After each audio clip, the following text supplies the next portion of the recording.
Seigneur, shalom partout où vous êtes en train de nous suivre cet après-midi. Nous sommes à Deauville. C'est une émission spéciale pour encourager, conseiller et donner quelques conseils aux couples, au foyer, après ces 14 ans de mariage, de vie, de famille. Mais avant cela, je te salue, Pasteur Marie-Lie. Shalom.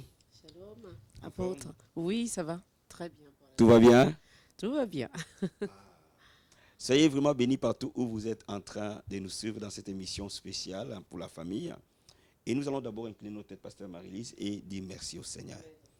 Papa, nous te disons merci pour ces privilèges, cette grâce que tu nous donnes. Merci pour ton amour et tes moments merveilleux que tu nous accordes. Nous te disons un grand merci pour ces moments. Nous te disons un grand merci pour ta fidélité. Nous te disons un grand merci pour ta bonté. Papa, nous voulons, Seigneur, communiquer ce que tu nous as appris par ton esprit pendant ces 14 années. Nous voulons, Seigneur, que cette émission puisse bénir des couples, de familles, oh Dieu. Nous te remercions pour cela, que toi, ta main soit manifeste à ces moments, que ton esprit puisse nous assister, Seigneur. Nous te disons merci pour ton onction, pour ta présence. Que ta présence nous aide. Bénis une famille, bénis un couple, bénis les mariés, dans le nom de Jésus-Christ. Nous te rendons gloire au nom de Jésus. Amen. Amen. Donc aujourd'hui, nous allons parler, Pasteur Marie-Lise, de quelques conseils Amen. à donner au couple. Amen. Après ces 14 années d'apprentissage. Donc je pense que le Seigneur nous a appris quelques petits conseils, quelques petits principes qui aident le couple à être solide, le foyer à être solide. Amen. Amen. Donc moi je parlerai pour les hommes et toi tu parleras pour les femmes par rapport à ton expérience, par rapport à ton vécu dans ces 14 années de famille et de mariage. Amen. Amen. Bien aimé, si je veux parler aux hommes, aux maris, aux jeunes garçons, aux jeunes hommes qui vont se marier demain, il y a une vérité qui m'a animé depuis mon mariage que je vais partager avec toi. Et il y a un conseil que je vais partager avec toi et que je considère un des très très grands conseils de la Bible. C'est dans Psaume chapitre 127, verset 1. Psaume 127, verset 1. Psaume 127, verset 1. La Bible dit ceci: si l'Éternel ne bâtit la maison, ceux qui la bâtissent travaillent en vain. Si l'Éternel ne garde la ville, celui qui la garde veille en vain. Amen. La Bible dit: si l'Éternel ne bâtit la maison, ceux qui bâtissent travaillent en vain. Bien aimé, la vérité c'est que c'est Jésus le bâtisseur de famille. Amen. Seul Jésus est capable de nous aider à réussir une vie de famille. Amen. Et ça, cette vérité, dès que je l'ai saisie dans la parole de Dieu, nous avons commencé à instaurer la vie de prière en couple. Et l'homme, c'est toi le chef de la famille. C'est toi le patriarche. C'est toi le visionnaire. C'est toi qui reçois de Dieu et qui répercute ça sur ta femme et sur tes enfants. Donc, cette vérité, j'ai compris que sans Jésus, on ne réussira pas ce couple. Même si nous avions de bonnes intentions, même si nous avions de la bonne volonté, même si nous avions tous les conseils de la terre, sans l'Esprit de Dieu à l'œuvre dans notre maison, nous ne réussirons pas. Voilà pourquoi nous avons instauré, et personnellement j'ai dirigé beaucoup de prières de famille, et nous avons beaucoup prié ensemble, Pasteur Marie-Lise. Tout au long de notre marche, de toute façon, nous nous sommes rencontrés par rapport à la prière, et nous avons cheminé complètement dans la prière. Et nous cheminerons complètement dans la prière. Si je peux donner un conseil à un mari qui me suit, qui est chrétien, que tu sois pasteur ou serviteur de Dieu, que tu sois membre de l'église, que tu sois chrétien, si j'ai un conseil à te donner, bien-aimé, c'est d'inviter le Saint-Esprit dans ta maison. Amen. De l'inviter par la prière, par l'adoration, par les cultes de famille, de faire de ta maison une maison de prière. Mon ami, si tu fais ça, les choses ne seront plus jamais pareilles. Les choses ne seront plus jamais identiques. Ça, c'est le plus grand secret, Pasteur Marie-Lise, que nous avons mis en pratique dans notre maison et qu'aujourd'hui même nous mettons en pratique dans notre Amen. ministère. Je pense que c'est la clé centrale de la réussite que nous avons eue dans les foyers. Je ne sais pas si tu es de même avis que moi. Merci, apôtre. Je suis tout à fait de ton avis. C'est vrai que nous avons mis que la prière en priorité dans notre vie. Et c'est ce qui nous a aidés jusqu'à maintenant. Et nous sommes rencontrés, le but c'était prier et on continue à prier jusqu'à la fin. Amen, amen, Amen. amen. Vraiment, c'est merveilleux d'apprendre ça. Et le deuxième secret que je peux te rajouter, c'est d'aimer ta femme. La Bible dit, Marie, aimez vos femmes, comme Christ a aimé l'Église. Je pense que l'amour change l'atmosphère de la famille. Plus tu vas aimer ta femme, plus tu vas la valoriser, plus tu vas la considérer, plus vraiment tu vas l'aimer, plus elle va être une bonne épouse, je pense. Voilà, une personne épanouie, n'est-ce pas? Donc, ce sont là, je pense, les deux secrets essentiels à ce qui me concerne par rapport à la famille. Maintenant, je vais te laisser la parole, Pasteur Marie. Les gens sont en train de nous suivre. Il y a des femmes qui nous suivent, il y a des jeunes filles qui nous suivent, il y a des mamans aussi qui nous suivent, il y a des servantes de Dieu qui nous suivent. Et je suis convaincu que pendant ces 14 années de mariage, le Seigneur t'a appris des choses, quelques conseils que tu peux donner à ces femmes, à ces filles, à ces jeunes filles. Donc, qu'est-ce que tu peux leur dire en peu de mots, comment ils peuvent se comporter pour être cette femme sage dont parle la Bible. Merci, apôtre. Je vais ouvrir la Bible. Je vous invite à ouvrir la Bible. Nous allons dans le passage Proverbes, chapitre 14, et nous allons lire le verset 1. La femme sage bâtit sa maison, et la femme insensée la renverse de ses propres mains. Amen. La femme sage bâtit sa maison. Une femme sage, le conseil que je peux donner aux femmes qui m'écoutent aujourd'hui, c'est dire faire dialoguer. Dialoguer, le dialogue, c'est vraiment la priorité qui a été un succès dans notre couple. C'est-à-dire dialoguer sur tous les aspects, dans tous les domaines, en dialogue. Il n'y a pas de tabou, on dialogue sur tous les aspects, sur tous les projets, sur tout ce qui se présente dans le foyer, en dialogue. Sur l'éducation des enfants, sur les projets à venir, dans le ministère, dans les projets qu'il va entreprendre, en dialogue. Et on essaie d'échanger. Ça a été vraiment un point très très fort dans notre foyer. Le deuxième aspect, je peux dire qu'on fait équipe, c'est-à-dire que tout ce que mon mari il doit entreprendre, c'est-à-dire je suis là pour l'épauler, je suis là pour l'aider. Je suis là, s'il a du mal sur un projet, peut-être lui apporter de l'aide et apporter des idées aussi. Vraiment faire équipe, faire un avec lui. Et dans tous les aspects, il n'y a pas, dans tous les aspects, vraiment, que je fasse équipe avec lui. Parce qu'on est là pour réussir ensemble.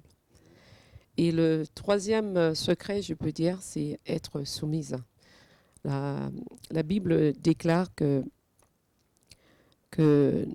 nous soyons des femmes vertueuses et être soumise à ton mari parce que tu sais que nous savons que c'est l'homme qui est l'autorité dans la maison. Donc, quand il prend une décision, c'est-à-dire je suis là pour l'épauler, pour l'aider. Donc, que sa décision soit la priorité dans ce qu'il va entreprendre pour le foyer. Donc, je l'aide et je m'aligne à sa décision pour qu'on puisse pouvoir le concrétiser, pour que ça puisse être un succès dans l'éducation, dans tous les aspects dans le foyer. Et je pense que ces 3 points, ça a été vraiment la clé de notre réussite aujourd'hui. Donc, si je te comprends bien, Pasteur Marie-Lise, tu parles, par exemple, de dialoguer ensemble, de discuter vraiment ensemble. Tu parles de beaucoup de complicité, de faire beaucoup de choses ensemble, à part le fait simplement de discuter, servir Dieu ensemble, faire du sport ensemble, faire beaucoup de choses ensemble. Et tu parles aussi de la soumission. Mais on sait pertinemment aujourd'hui que le mot soumission est un peu négatif. Les gens, les filles, les femmes, disent femmes soumises. C'est un mot que beaucoup de femmes, et ça a été présenté aujourd'hui dans le monde comme ça, que c'est négatif. Qu'est-ce que tu peux dire aux femmes? Quel avantage vraiment d'être soumise à ton mari? Qu'est-ce que ça apporte comme avantage? Parce que être soumise ne veut pas dire être esclave, si je comprends bien. Être soumise, c'est tout simplement laisser la première place à ton mari. Amen. Comme responsable et visionnaire du foyer. Amen. Et quel est vraiment l'avantage qu'une femme retire à être soumise à son mari? Amen.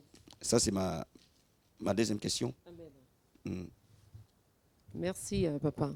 Je veux prendre dans Proverbe 31, et on parle de la femme vertueuse.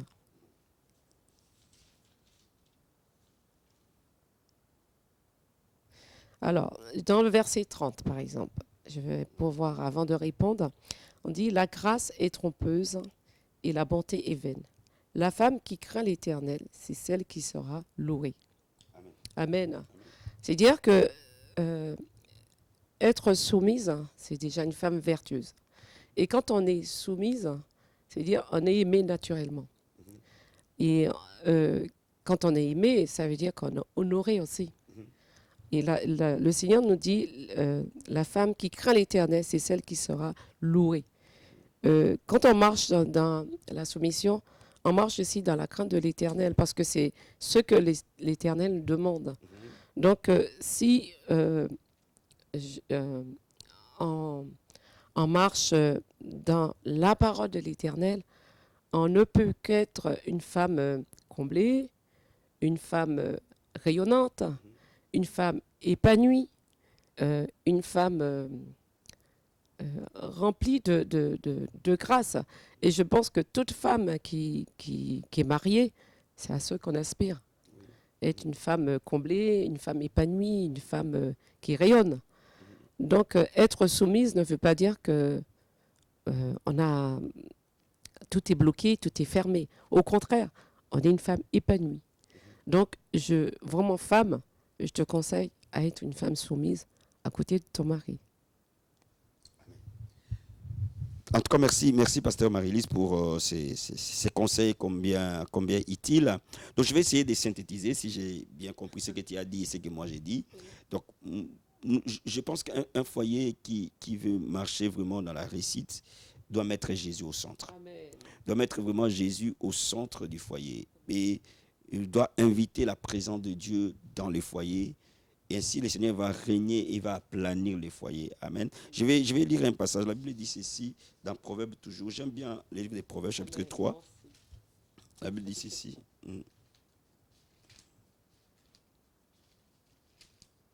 Versets 5 et 6. La Bible dit ceci, confie-toi à l'Éternel de tout ton cœur et ne t'appuie pas sur ta sagesse.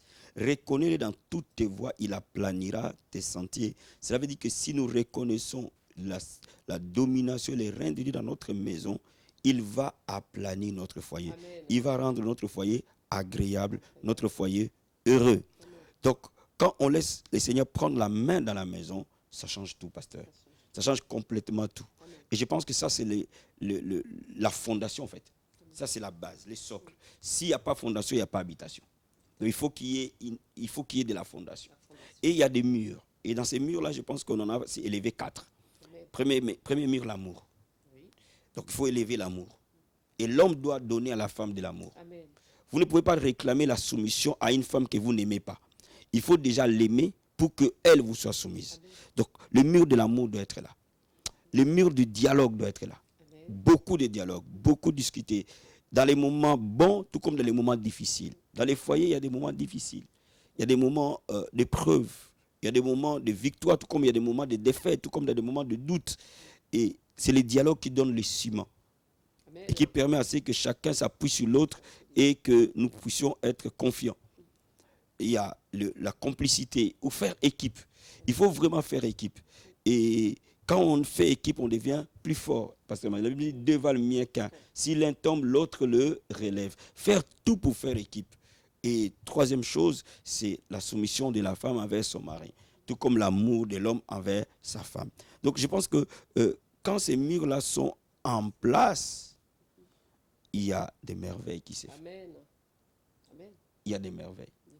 N'est-ce pas? Tout à fait. Un mot de la fête, pasteur Marie-Lise. Si tu as quelque chose à dire pour la fin, et après nous prierons pour les familles, nous prierons pour le couple.